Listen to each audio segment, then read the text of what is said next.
సెలవు తీసుకుంటాం. ఎన్ఆర్ఐ ఒక 40 years అవుట్ ఆఫ్ ఆంధ్రప్రదేశ్ ఉన్నాను. 69లో పోరాడి ఆంధ్రలో షాప్ మీద వాళ్ళు కొట్టేసుకుంటూ ఒక రోజు జైల్లో ఉండేసి తర్వాత 10-15 రోజుల తర్వాత నేను బొంబాయి వెళ్ళిపోయాను. ఇక బొంబాయి నుంచి అటు వెళ్ళిపోయాను.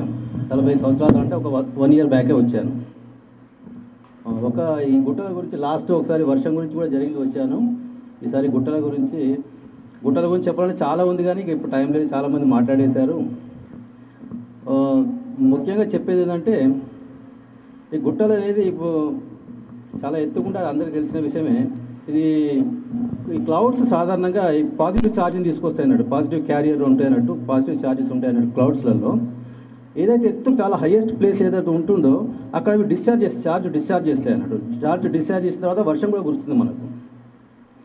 అయితే ఈ వర్షం పడడం వల్ల ఆ దారం అనేది ఉందో ఒక ప్రెషర్ డెవలప్ చేసి గుట్టలు ఏమంటే ప్రెషర్ ఇస్తాయి అన్నట్టు.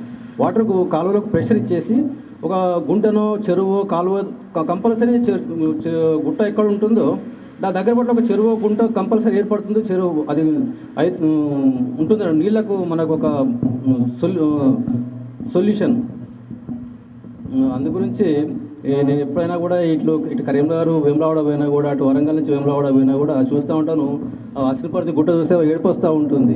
మొత్తం ధ్వంసం చేస్తున్నారు గుట్టను. మళ్ళీ ఈ రూట్లో వెళ్తూ ఉన్నా కూడా కరీంనగర్ వేములవాడ వెళ్తున్నా కూడా మొత్తం సర్వస్వం అన్ని గుట్టల్ని పొల్యూషన్, ఎన్వైరన్మెంటల్ పొల్యూషన్ క్రియేట్ చేస్తున్నారు. దుమ్ము, డస్టు, గ్రామస్తులకు ఎన్ని రోగాలు వస్తున్నాయో మనకు తెలియదు. చెప్పాలంటే ఏంటంటే ఒకటి ఉంది ఏంటంటే మన బ్రహ్మంగారు, మీరు నమ్ముతారో నమ్మరు కానీ కొంచెం నేను బ్రహ్మంగారిని నమ్ముతాను, కాలజ్ఞానాన్ని. అందులో ఒకటి ఉందన్నట్టు ఏముందంటే ఈ కృష్ణమ్మ వాటర్ వచ్చేట కనకదుర్గమ్మ ముక్కుకు తాకుతాయట. అంటే ఇది జరుగుతుంది. ఎలా జరుగుతుందంటే ఎప్పుడో పెద్ద గ్రహం కానీ గ్రహశకలం కానీ ఏదైనా కానీ మన భూమిని గుద్దినప్పుడు ఏమైపోతుందంటే భూమి చలనంలో ఇప్పుడు మార్పు వచ్చేస్తుంది. మార్పు వచ్చేసిన తర్వాత మొత్తం సముద్రాలన్నీ ఉన్న చోట ఉండవు. అవి సముద్రాలన్నీ మొత్తం మారిపోతాయి అన్నట్టు. ఎక్కడెక్కడికి ప్రవహించేసేసి భూమి మీదకి వచ్చేస్తాయి సముద్రాలన్నీ.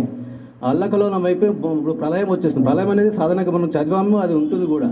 ఆ ప్రళయం వచ్చినప్పుడు బ్రతికేవాడు ఎవడు అంటే దగ్గర పట్ల ఈత వచ్చి కొంచెం గుట్ట మీద పోయి ఉండేవాడు వాడే బతుకుతాడు. కానీ మొత్తం సర్వం నాశనం అయిపోతుందంటే మళ్ళీ కొత్త యుగం స్టార్ట్ అవుతుంది. అదే తర్వాత ఈ వర్షము, కాలువలు అది చెప్పేశాను కదా. ఈ ప్రళయం వచ్చిన తర్వాత గుట్టల మీద బతుకుతాడు అంతే. ప్రళయం వచ్చినప్పుడు ఈత వచ్చినాడు గుట్ట మీద ఎక్కినవాడే వాడే బ్రతుకుతాడు. తర్వాత సర్వం నాశనం అయిపోతుంది, మళ్ళీ కొత్త సృష్టి తర్వాత.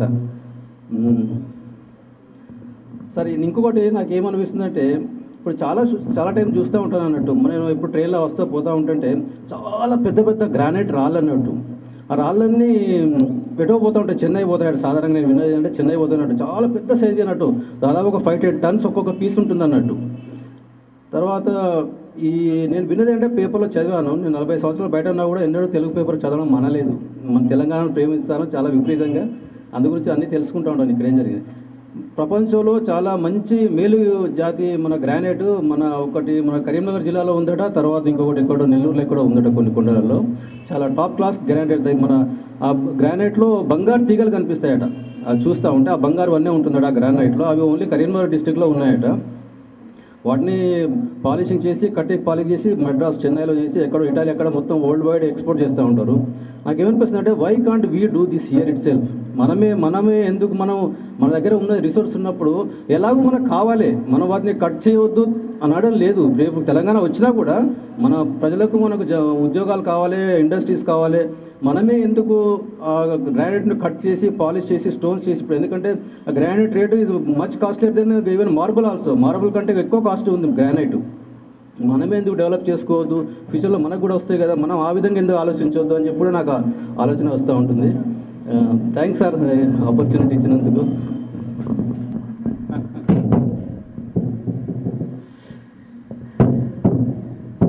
సభకు సలాం అనే అరబీ పదానికి అర్థం మనందరిపైన సృష్టికర్త యొక్క శాంతి కలుగాకని.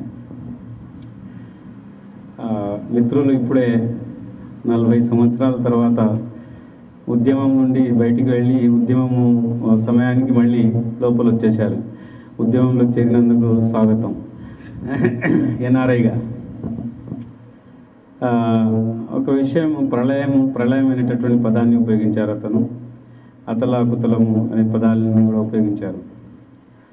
ఖురాన్లో ఒక ప్రవక్తల శృంఖలలో నోహా అని ఆంగ్లంలో అంటాము, నూహ్ అలైహిస్సలాం అంటాము. అతను 900 సంవత్సరాల వరకు ప్రజల్లో వక్ర మార్గం నుండి రుజుమార్గాన్ని తేవడానికి ప్రయత్నం చేశారు అతను. అయితే తన సొంత కుమారునికి కూడా అంటే అందరికీ ఆ సందేశం ఇచ్చేవారు. ఆ కుమారుడు వినలేకపోయాడు. చివరికి 900 సంవత్సరాల తర్వాత ప్రళయం అనేటటువంటిది సంభవించింది. అప్పుడు దగ్గరలో ఉన్నటువంటి ఒక పెద్ద కొండ, ఆ కొండ మధ్యలో బహుశా నగరం ఉండి ఉంటుంది. అక్కడ వార్నింగ్ ఇవ్వడం జరిగింది. ఇప్పుడు చివరిగా నాన్న ఈ విషయం ఏది చెప్తున్నారు, ఏ మార్గాన్ని నడవమంటున్నారో ఆ మార్గాన్ని నడిస్తే బాగుంటుంది, లేకుంటే ఇప్పుడు ప్రళయం సంభవిస్తుంది, శాశ్వత ప్రళయం కాదు, అశాశ్వత ప్రళయం. మరి అందులో అందరితో పాటు నువ్వు కూడా ప్రవక్త కొడుకు అయినా కానీ నువ్వు కూడా నష్టపోతావు. అంటే నేనెందుకు నష్టపోతాను, ఇక్కడ పక్కన పెద్ద గుట్ట ఉంది, ఆ గుట్టను ఎక్కుతాను నేనని గుట్ట ఎక్కేశాడు. అప్పుడు వర్షము, అందులో చెప్పిన విషయాలు ఏంటి అంటే కింది నుంచి పైనుంచి వర్షము వచ్చి ఆ గుట్టను కూడా తాకింది. అందులో అతని కొడుకు కూడా, నోహా కొడుకు కూడా అందులో చనిపోయాడు. అదే సందర్భంలో ఒక ఆ పర్వతానికి పేరు జూది. మన నగరంలో ఆ పేరుతో ఒక మసీద్ ఉంది ఇక్కడనే, కింగ్ కోటిలో, మసీదే జూది, ఆ పేరన. అయితే ఖురాన్లో చెప్పబడినటువంటి విషయాలు పర్వతాల గురించి ఏంటి అంటే, అయితే జోగ్రఫికల్ సబ్జెక్ట్గా ఇంబ్యాలెన్సెస్కు ఏమంటారు, బ్యాలెన్స్గా పర్వతాలను సృష్టించడం జరిగిందని. మొత్తానికి సృష్టికర్త ప్రకృతి పరంగా ఈ మానవునికి ప్రసాదించినటువంటి వనరుల్లో ఒక గొప్ప వనరు పర్వతాలు, గుట్టలు. అలాంటి గుట్టలను మన స్వార్థం కొరకు ఈరోజు వాటిని మనం నాశనం చేస్తున్నాము. అది చేయకుండా ఎలాంటి ప్రణాళిక వేసుకోవాలి, తెలంగాణ రాకపూర్వమే మనం ఆలోచిస్తున్నాము. ధన్యులం మనము.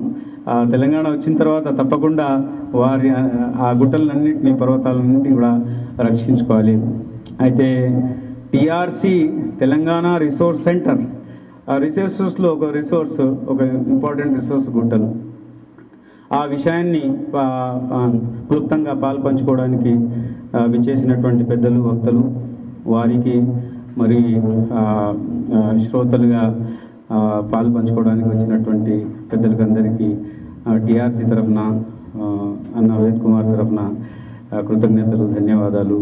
ఇక ముందు ఈ సిరీస్ చర్చలు జరుగుతూ ఉంటాయి. కేవలం మనమే కాకుండా పెద్దలు ఎవరో చాలా మంచి ప్రొఫెసర్ గారు ఒక మంచి సజెషన్ ఇచ్చారు. ఈ సందర్భంని ఇంకా మంచిగా యూజ్ చేసుకోవడానికి ఈ విషయాలు ఎవరి అంటే పాలసీ ప్లానింగ్లో పాల్పంచుకునేటటువంటి శక్తులు లేక ఛాయాశక్తులు కలిగి ఉన్నటువంటి వ్యక్తులు లేకుంటే ఆ ఇన్స్టిట్యూషన్స్ ఏవైతే ఉంటాయో వారిని కూడా కలుపుకుంటే బాగుంటుంది అనేటటువంటి సజెషన్ వచ్చింది. చాలా మంచి సజెషన్. దాన్ని కూడా ఇక ముందు అన్న వేద్ కుమార్ గారు దానికి అనుగుణంగా ఏర్పాటు చేస్తారని ఆశిస్తూ సభ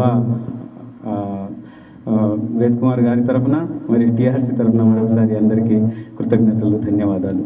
ఇక ముందు రాబోయేటటువంటి సబ్జెక్ట్ బహుశా డిక్లేర్ చేస్తున్నారా? Okay, thank you very much. మా స్పీకర్స్కి, మిత్రులకు ఇన్ఫార్మ్ చేసేది ఏంటంటే, ఈరోజు అయిన చర్చ మాట్లాడినటువంటి కార్యక్రమాలు నెక్స్ట్ సాటర్డే చర్చకు వచ్చేటప్పటికి పేపర్ పైన తీసుకురావాలని మీ అందరినీ కోరుతున్నాము.